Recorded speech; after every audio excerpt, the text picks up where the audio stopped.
उत्तराखंड में भी अन्य राज्यों की तरह कोरोना वायरस से ग्रस्त मरीजों को होम आइसोलेशन में रखने की व्यवस्था की गई है।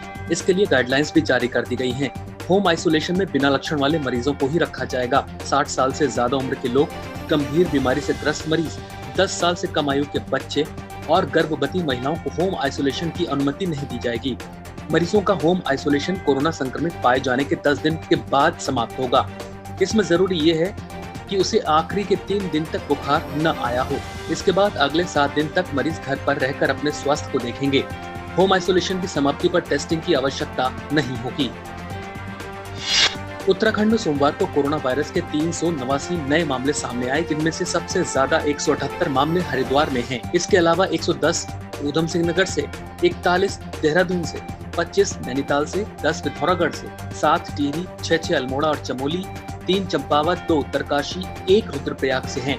वहीं 167 लोग ठीक भी हुए हैं, जबकि 9 की मौत हो गई।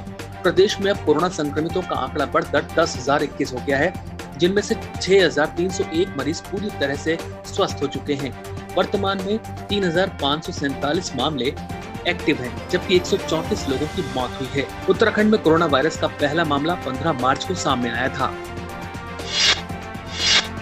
इंडियन प्रीमियर लीग यानी आईपीएल के टाइटल स्पॉन्सर की दौड़ में पतंजलि का नाम सामने आ रहा है। चीनी मोबाइल कंपनी वीवो के इस साल के लिए टाइटल स्पॉन्सर से हटने के बाद योग गुरु बाबा रामदेव की कंपनी पतंजलि भी इस दौड़ में शामिल हो गई है। कंपनी की ओर से इस बात की पुष्टि भी हो गई है। प्रवक्ता एसके तिजारावाला ने कहा कि हम इस साल आईपीएल की टाइटल स्पॉन्सरशिप हासिल करने के बारे में सोच रहे हैं, क्योंकि हम पतंजलि ब्रांड को एक वैश्विक मंच पर ले जाना चाहते हैं।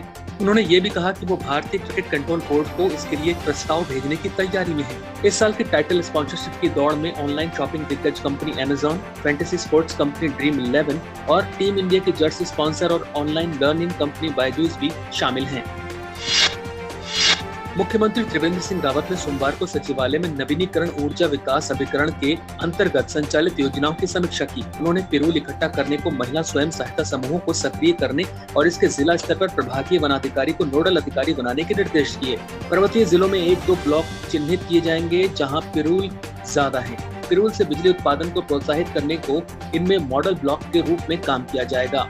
इसके अलावा प्रदेश के सभी जिलों में केंद्र पोषित योजना के तहत 90% अनुदान पर 19,655 स्ट्रीट लाइट्स की स्थापना के कार्य को मार्च 2021 तक पूरा किया जाएगा।